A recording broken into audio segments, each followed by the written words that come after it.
Okay, so we left off. I've just exported this out back into object format. And what we're going to do is first go into 3ds Max. And we're going to import first the base reference that I have already in NIF format, which is this one right here.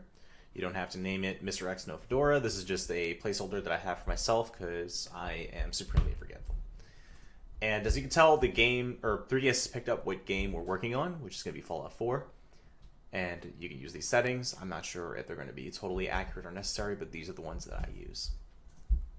As we can see that it loaded up properly. It's got everything as far as the data needs. So I'm going to re-import this. As you can see, remember when I said it was going to be a blob? If it had not been exported out, it would have came out all blobby like this. It's going to give me a warning. Don't worry about that. So it's a little bit larger, but that's fine. So your 3ds is going to be the most easiest aspect because we literally are done with it as soon as I do this. I'm going to make sure that it's the right game. That's it. We're done. Don't need 3ds anymore.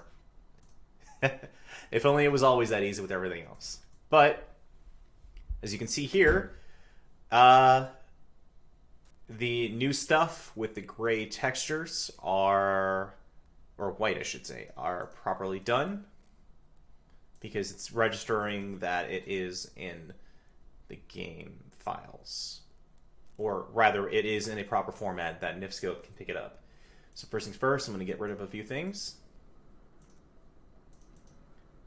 And he's triggered. Where are you? Oh, okay. I didn't realize you were in there. No matter. I'm just going to get rid of a few things because I want to make this completely blank as possible. Now, the funny thing about Ace, and a lot of Destiny weapons, like if you look at the, what is that other weapon? It's a blue hand cannon. It's made by Cassoid. I think it's Moss Ultima 2. But you'll notice that they share a pretty good approximation of what the shape is going to look like. And they share the same UVs. So I'm willing to bet that if I take the material from this and do this right now, some pieces did line up somewhat properly. But that's fine. That's to be expected, but sometimes it will cooperate, sometimes it won't. That's no matter. But what we need to do next is, obviously these textures are not proper, so I need to go into material editor, and I need to edit some of the things. So I'm going to go into all in, barrel, and as you can see, I've got the textures already loaded up that I need. So I just need to change some letters around.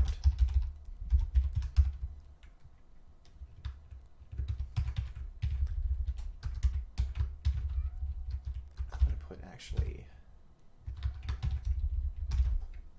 M here. Remove you. You don't glow, so I can turn that off.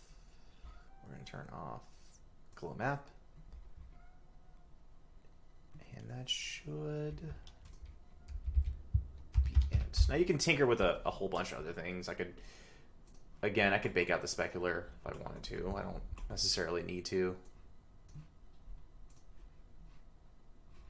Oops. Though I'm curious what it would look like because I've never bothered to check. It's not really necessary, but it is an option. So I've got everything to match up. Oops. Got everything to match up the way it needs to be, as far as it should be. So, check that again. A spades, kernel, barrel, metal.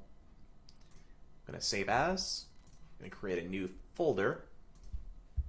Name it kernel, which I don't understand why they call it cur. Where's the R in this? And I'm going to do the same thing for the mag.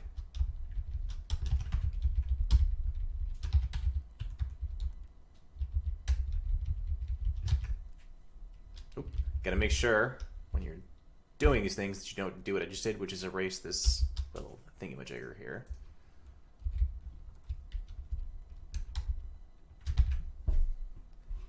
And let me check something really quickly because I might save myself a little bit of headache. Looks like it doesn't have it. Okay, no matter. One thing that I generally want to do is hit this alpha test, but I need to go back on the barrel to do that because if we look at the barrel, the alpha is here. It's going to have these spots. If I didn't check off alpha test, it's going to be black, and you'll see why that's annoying, and I don't want that to be like that. So, oof, okay. I think I know what happened. I need to uncheck specular. Okay, I got a few things. Oh, you know what? No. I know what it is. I know what it is. Yep. Okay. So, again, back to the alpha part. If I go and uncheck that, this happens, and I don't want that. So, looks like everything is on the up and up. I just need to edit a few other things. Make sure, yes.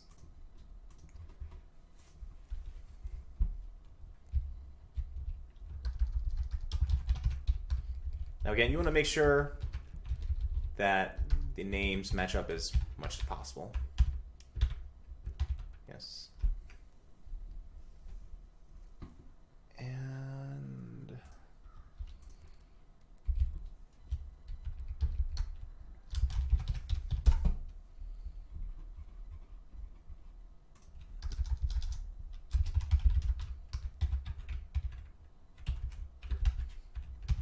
of course, you know, there's better ways you can do this material, but for the basis of expediency, I'm not going to stress about that right at this moment.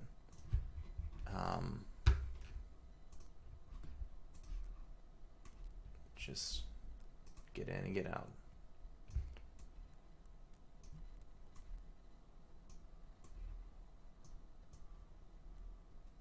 Of course, I could have baked this out. I'm not going to. I'm just not really all that bothered by it. So I'm just going to do this. Done. And now to go back to a few things. Got to copy the name so that way I can save myself a bit more time. Just copying and pasting. Oh, wait, no, that's Mac. That's got to be Mac.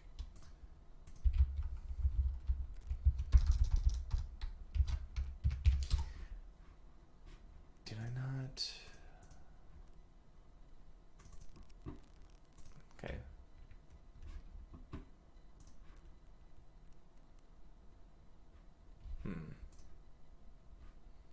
Oh, you know what? I know what I did. I forgot to uncheck that. That would do it. There we go. Sometimes it'll check itself in real time, so you don't really have to worry too much. Then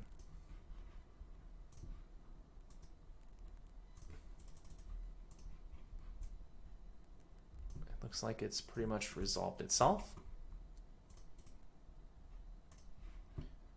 Change this to Alex.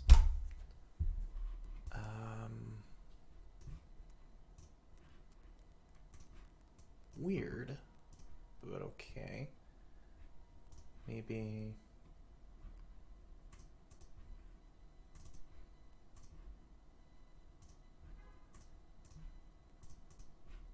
Okay, I'm gonna have to come back to that one later. Something is being strange with that, but it's not entirely surprising.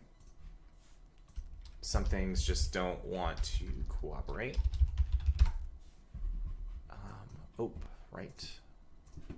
do actually need to go back and edit that because this does, in fact, need to glow.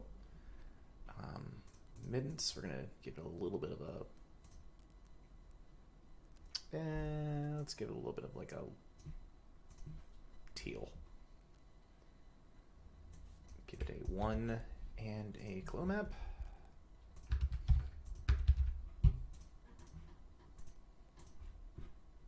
Reload that. Okay, so now I need to figure out what exactly is going on with those decals. Make sure I actually named it properly.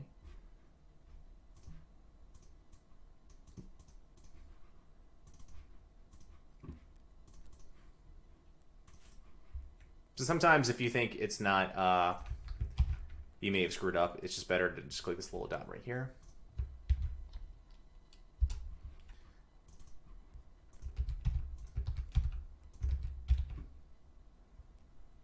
Okay, it looks like...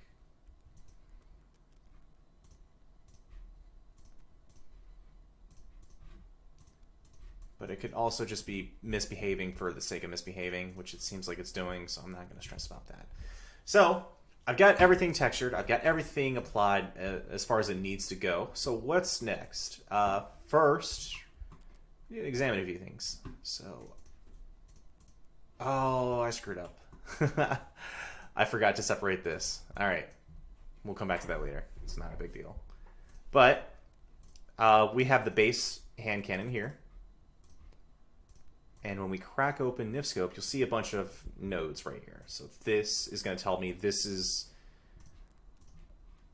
going to be what registers as being held in the hand, where the actual base part is going to be, you know, stuff like that. So I'm going to right-click on the block, paste branch. I can get rid of everything that I do not need from that point on. So that will also include this, apparently. I'm going to rename things. For fuck's sake. I'm going to rename a few things. Oh, damn, I screwed up too. Okay. Yeah, you get in a rush of a bunch of things and you forget. Okay, but again, that's no matter. I can fix that later. May as well get rid of that. But for the basis of where the hammer would go, you would see it right here, weapon extra 1. So we can get rid of that. And now, the biggest problem when you start plopping these things in is that it's not going to go where it needs to go properly. Because, let's take this crane, for instance. So we see that it's in weapon magazine. We need to crack that open. And we see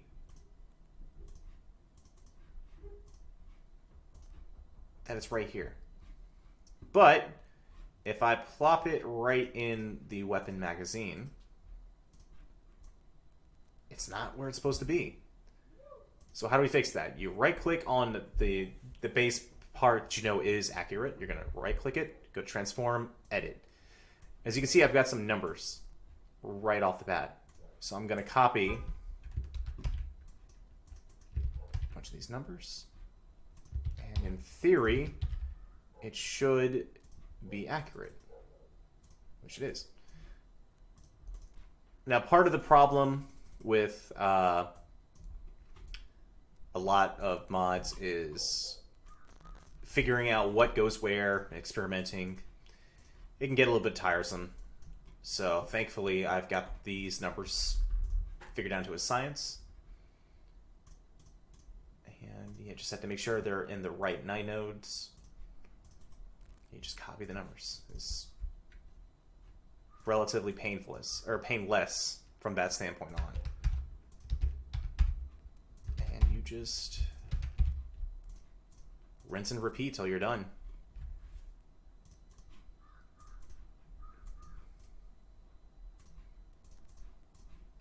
And this one's going to be right here at the top. Again, right click, paste branch, go transform, edit, copy the numbers. I'm just going to keep rinsing and repeating until it looks something reasonably accurate to how you would expect it to be. Now, of course, like I said, I screwed up. I was supposed to separate the trigger and the hammer. I didn't do it. That's my screw up, but that's an easy fix. You just, again, are going to want to pay attention to these sort of things. It's not the end of the world. It'll ruin your quote-unquote immersion if you notice it, if you have OCD like I do.